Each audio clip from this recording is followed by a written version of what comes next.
बिस्मिल्लाहिर्रहमानिर्रहीम। FSc biology part 2 हम कर रहे थे फाइटोक्रोम्स कि फाइटोक्रोम प्लांट के कौन कौन से रिस्पॉन्सेस को कंट्रोल करते हैं। अब हमने करना था कि इसमें जो लाइट की क्वांटिटी और लाइट की क्वालिटी जो है वो दोनों अफेक्ट करती हैं या इन्फ्लुएंस करती हैं प्लांट के डिफरेंट प्रोसेसेस को, जिस तरह फ्लावर की फ्लावरिंग को कंट्रोल कर रही होती हैं। तो लाइट की क्वांटिटी और लाइट की क्वालिटी ये दोनों ही जो है वो अफेक्ट करती हैं फ्लावरिंग को। कोकलेबर जो है कि शोडे प्लांट होते हैं, ये इनमें फ्लावरिंग तब तक नहीं होती जब तक इन्हें लॉन्ग नाइट और शॉर्ट डे रिक्वायर होते हैं। लेकिन इनकी लॉन्ग नाइट अगर इंटरप्ट कर दी जाए तो इनमें फ्लावरिंग नहीं होती। इसी वजह से ये उसके बाद जो था ये डिस्कवर हुआ था कि रेड लाइट जो है वो इफ़ेक्टिव है फ्लावरिंग रोकने में या इनहिबिट करने में या प्रिवेंट करने में, कि रेड लाइट जो है वो फ्लावरिंग को इनहिबिट करती है और फार रेड लाइट जो है वो फ्लावरिंग इंड्यूस करवाती है, या हम कहते हैं कि फार रेड लाइट के इफेक्ट को रिवर्स कर देती है।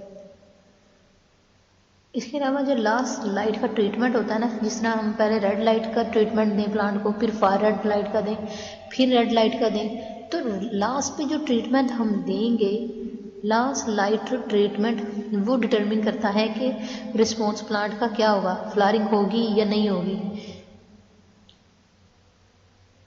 ये प्लांट का जो रिस्पॉन्स है ये लाइट की इंटेंसिटी और क्वालिटी। अब लाइट की क्वालिटी और क्वांटिटी में क्या डिफरेंस है। इसकी क्वांटिटी तो ये है ना कि हमें लाइट का ड्यूरेशन कितना चाहिए। जैसे शॉर्ट प्लांट हैं तो उनको शॉर्ट डे, दिन के डे की लेंथ कम चाहिए और नाइट की लेंथ ज़्यादा चाहिए। इसी तरह लॉन्ग डे प्लांट जिनको लॉन्ग डे और शॉर्ट नाइट्स चाहिए। अब जो क्वालिटी है लाइट की वो असल में शो करती है कि लाइट किस किस्म की चाहिए। जो कि हम यहाँ पे बात कर रहे थे रेड और फार रेड लाइट की, वो असल में लाइट की क्वालिटी आ जाती है। जब रेड लाइट की क्वालिटी पे स्टडी किया गया तो फिर असल में blue light sensitive protein pigment, जिसका अभी हमने यहाँ पे मेंशन किया था फाइटोक्रोम, जब लाइट की क्वालिटी की बात की गई तो blue light sensitive protein pigment discover किए गए जिसका नाम था फाइटोक्रोम्स। फाइटोक्रोम जो है ये असल में प्रोटीन पिगमेंट्स होते हैं जो लाइट के सेंसिटिव होते हैं। दो किस्म के पिगमेंट्स होते हैं प्लांट में, फाइटोक्रोम P660 जो कि 660 नैनोमीटर लेंथ की लाइट को एब्जॉर्ब करते हैं, और फाइटोक्रोम 730 जो कि 730 नैनोमीटर वेवलेंथ वाली लाइट को एब्जॉर्ब करते हैं। इसकी दो फॉर्म्स होती हैं फाइटोक्रोम्स की। अब इसमें से दोनों में से एक फॉर्म जो होती है कहते हैं क्विशन फॉर्म, और दूसरी जो होती है एक्टिव फॉर्म होती है जो कि कोई फंक्शन परफॉर्म करवाती है। इन दोनों फॉर्म्स में से P660 जो है वो एक क्विशन फॉर्म होती है, जो कि यानी कि फाइटोक्रोम P660 जो है वो रेड लाइट की वेवलेंथ कौन सी एब्जॉर्ब करेंगे, 660 नैनोमीटर की वेवलेंथ एब्जॉर्ब करते हैं और ये कन्वर्ट हो जाते हैं एक्टिव फॉर्म में, that is a phytochrome 730। Phytochrome 730 जो है वो फार रेड लाइट, यानी कि इनकी जो वेवलेंथ होती है वो रेड से दूर होती है, इसलिए हम बोलते हैं फार रेड लाइट की वेवलेंथ को एब्जॉर्ब करते हैं 730 नैनोमीटर पे, और ये कन्वर्ट हो जाते हैं इन एक्टिव फॉर्म में P760 660 यानी क्विशन फॉर्म में कन्वर्ट हो जाते हैं। नेचर में P660 और 730 जो है इंटर कन्वर्टेबल है। डे और जो है डार्क में ये आपस में इंटर कन्वर्ट होते हैं। डे टाइम में जो प्लांट में फाइटोक्रोम्स प्रेजेंट होते हैं वो फाइटोक्रोम्स होते हैं P730 जो डे टाइम में एक्टिव होते हैं, और नाइट टाइम में फाइटोक्रोम जो मोर प्रेजेंट होते हैं प्लांट्स में वो P660 फाइटोक्रोम्स होते हैं। इन दोनों में से किसी भी फॉर्म के जो फाइटोक्रोम्स होते हैं वो डिटेक्ट करते हैं कि लाइट है या डार्क इन्वायरमेंट है। और असल में प्लांट्स की क्योंकि आंखें तो होती नहीं, उनको पता कैसे चलता है कि ये डे पीरियड है या नाइट पीरियड है। तो हम कहते हैं वो रेट जिसमें फाइटोक्रोम्स 730 जो है 730 फाइटोक्रोम जो है फाइटोक्रोम 660 में कन्वर्ट हो जाते हैं। इनकी कन्वर्जन यानी कि कितने फाइटोक्रोम 730 फाइटोक्रोम जो है वो P660 में कन्वर्ट हुए हैं, वही प्लांट को एक क्लॉक प्रोवाइड करते हैं, जिससे प्लांट जो है वो ड्यूरेशन मेजर करते हैं डार्कनेस का। इसके अलावा इन्हीं को यहाँ हम जो है हम कहते हैं, क्योंकि P660 जो है वो P660 नैनोमीटर की वेवलेंथ को एब्जॉर्ब करते हैं, और इसकी जो वेवलेंथ है वो रेड लाइट होती है, और ये एक्टिव फॉर्म में कन्वर्ट हो जाते हैं P730 में, जो कि एक्टिव फॉर्म है। इसमें हम कहते हैं कि ये जो रेड लाइट इनहिबिट करती है फ्लावरिंग प्लांट को, लेकिन यही रेड लाइट जो है वो प्रमोट करती है flowering in the long day plant. यानी कि शॉर्ट डे प्लांट में रेड लाइट इनहिबिट कर रही होती है, रोक रही होती है फ्लावरिंग को, और लॉन्ग डे प्लांट में वही रेड लाइट जो है वो प्रमोट करती है फ्लावरिंग को। ये जो ऑब्जर्वेशन है ये इस हाइपोथेसिस पे ख़त्म होती है कि असल में P730 और P66 की जो इंटर कन्वर्जन होती है, असल में ये इनका कि कितने फाइटोक्रोम P730 वाले P660 में कन्वर्ट होते हैं, इनकी आपस में जो इंटर कन्वर्जन है वही असल में प्लांट का टाइम होता है फ्लावरिंग को रेगुलेट करने में। इसलिए हम कहते हैं P730 जो है जो कन्वर्ट होते हैं P660 से ब्राइट लाइट को एब्जॉर्ब करके, क्योंकि P730 जैसा ये आपको डायग्राम नज़र आ रही है, ये फाइटोक्रोम जो P660 हैं ये इनएक्टिव फॉर्म में होते हैं, और ये रेड लाइट को एब्जॉर्ब करते हैं, कन्वर्ट हो जाते हैं एक्टिव फॉर्म में, और ये फाइटोक्रोम जो है वो शॉर्ट डे प्लांट में फ्लावरिंग प्रोड्यूस करते हैं, और ये दिन टाइम में ये एक्टिव होते हैं, और नाइट टाइम में जो है वो P660 जो है वो एक्टिव होते हैं। तो इनका जो इंटर कन्वर्टेबल टाइम है कि कितने फाइटोक्रोम जो है वो 660 फाइटोक्रोम जो है वो 730 में कितने फाइटोक्रोम्स कन्वर्ट हो गए हैं, और जितने फाइटोक्रोम हो गए हैं कन्वर्ट वो ही कंट्रोल कर रहे होते हैं फ्लावरिंग के प्रोसेस को।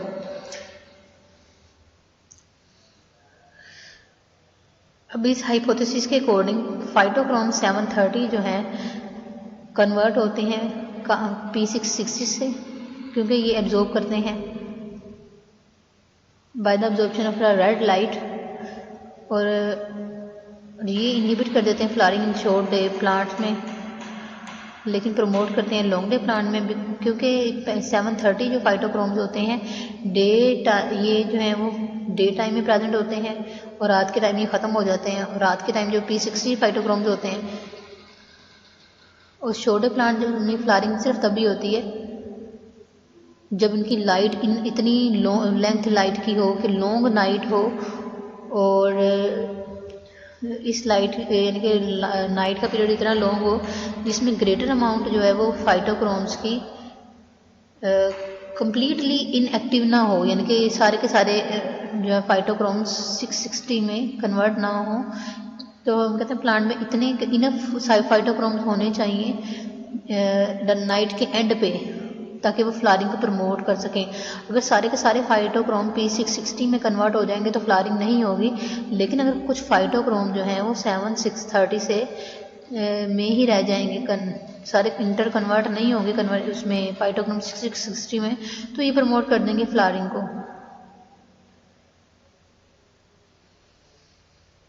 असल में इनकी आपस में इंटर कन्वर्जन ही है जो कि कंट्रोल कर रही है फ्लावरिंग के प्रोसेस को।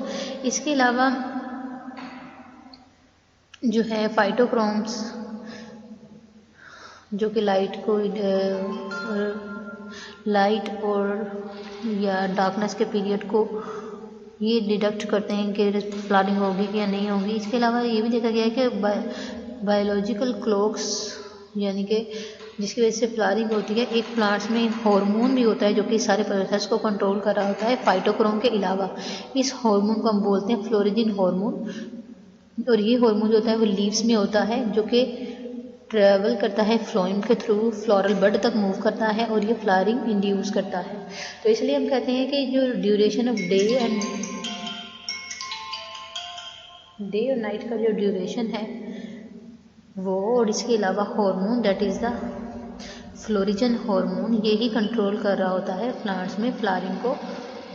उसके बाद आता है एक और प्रोसेस जिसे हम बोलते हैं वर्नलाइजेशन। वर्नलाइजेशन को बोलते हैं लो टेम्परेचर ट्रीटमेंट। कुछ प्लांट्स होते हैं जब वो उनमें फ्लावरिंग तब तक नहीं होती जब तक उसे लो टेम्परेचर ट्रीटमेंट नहीं मिलता, उसे इस प्रोसेस को बोलते हैं वर्नलाइजेशन। प्लांट्स की बेसिकली 3 टाइप्स होती हैं, annual, biennials and perineal. Annual वो प्लांट होते हैं जो 1 साल के बाद जो फसल ख़त्म हो जाती है, जिस तरह चावल, गंदम वगैरह।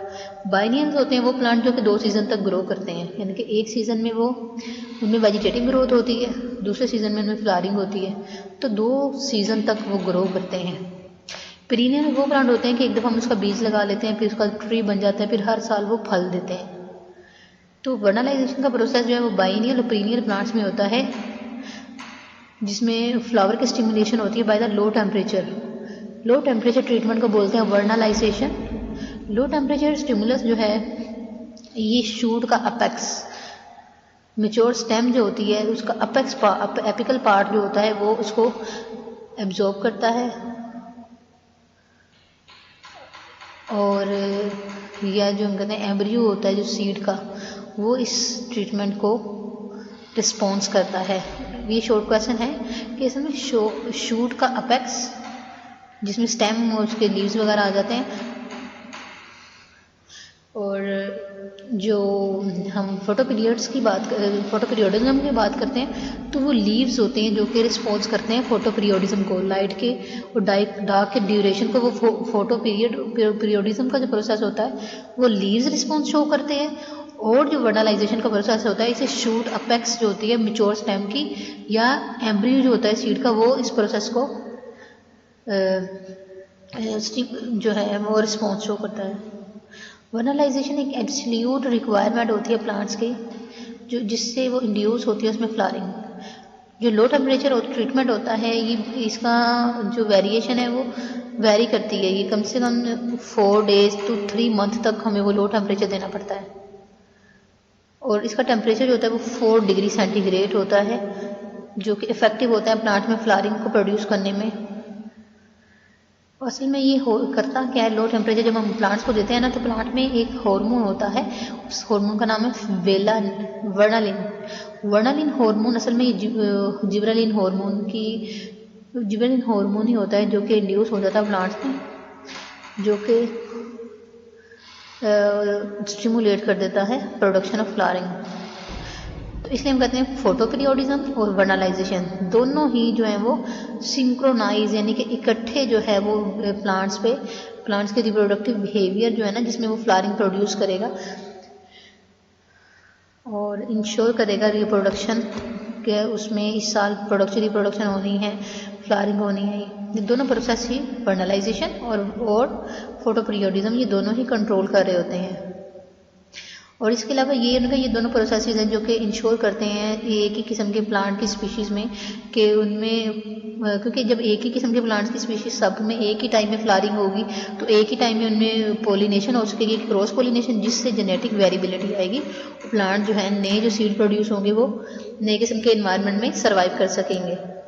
उसके बाद आ जाता है रिप्रोडक्शन इन एनिमल्स। एनिमल्स जो हैं, एनिमल्स में भी प्लांट्स की तरह रिप्रोडक्शन होती है, एसेक्सुअली भी होती है, सेक्सुअली भी होती है, लेकिन एसेक्सुअल रिप्रोडक्शन जो होता है वो लेस कॉमन होता है इन एनिमल्स में बाइनरी फिशन होती है, मल्टीपल फिशन होती है, बडिंग, पार्थेनोजेनेसिस, कल्चरिंग, क्लोनिंग और आइडेंटिकल ट्विंस, ये सारे एसेक्सुअल मेथड ऑफ रिप्रोडक्शन है।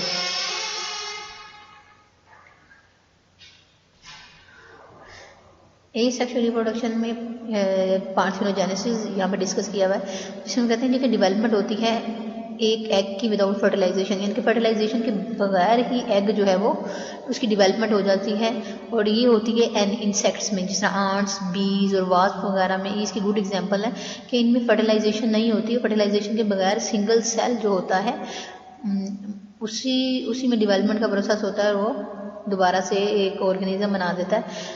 इसके अलावा हनी बी जो है, जिसमें मेल को हम बोलते हैं ड्रोन्स, और ये ड्रोन जो होते हैं ये अनफर्टिलाइज एग से प्रोड्यूस होते हैं, और इसीलिए हम कहते हैं कि मेल में नंबर ऑफ क्रोमोसोम जो है वो हैप्लॉइड होता है, और इसमें जो स्पर्म के बनने का प्रोसेस है वो भी माइटोसिस के थ्रू होता है, यानी कि मियोसिस नहीं होती इनमें। इसके अलावा जो क्वीन बी होती है उसमें वो कैरी करती है, मेल गैमेट्स भी होते हैं इसमें फ्रॉम द मेल। वो मेल गैमेट जो होते हैं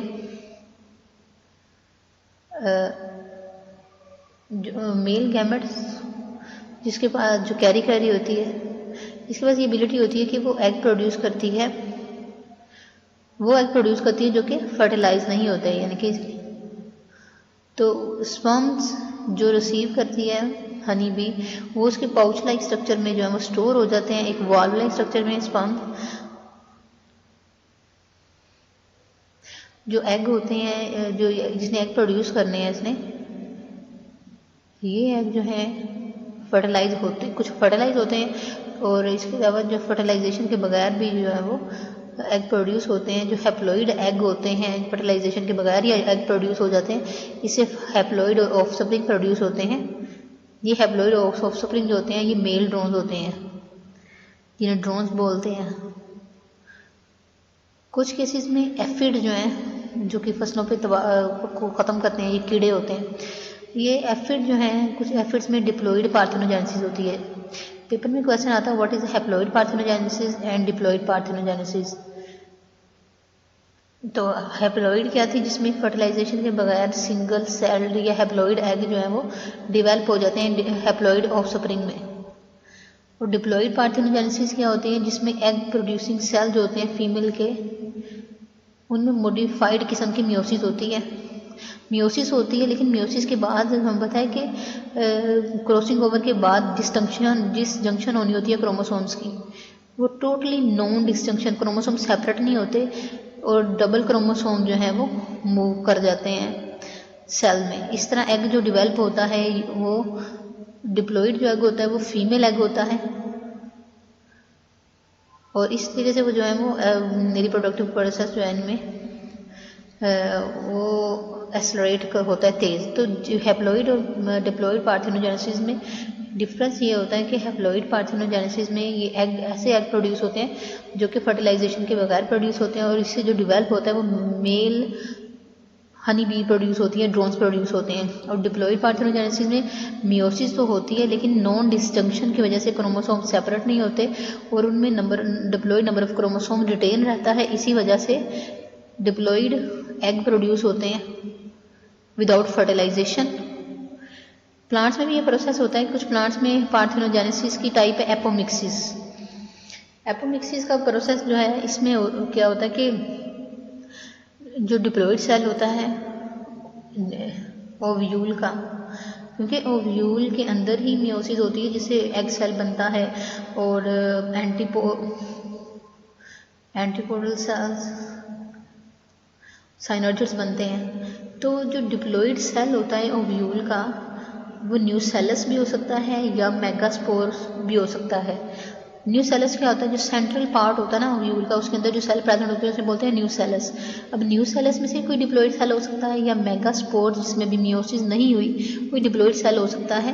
वही डिप्लॉइड सेल उसमें जो है वो उसमें डिवेलपमेंट होती है और वो फंक्शनल एम्ब्रियो बना देता है और उसमें मेल गैमेट नहीं होता, वो एक ही डिप्लॉइड सेल होता है जिससे मेल गैमेट बन जाता है। बाकी डिवेल्प करता है सीड में और ओवरी जो फ्रूट बन जाती है। इस मेल गैमेट जो है in the absence of male gamete जो फंक्शनल एम्ब्रियो बनता है ना मेगास्पोर से और न्यूसेलस से, इस प्रोसेस को बोलते हैं हम एपोमिक्सिस। ये प्लांट्स का बताया हुआ है।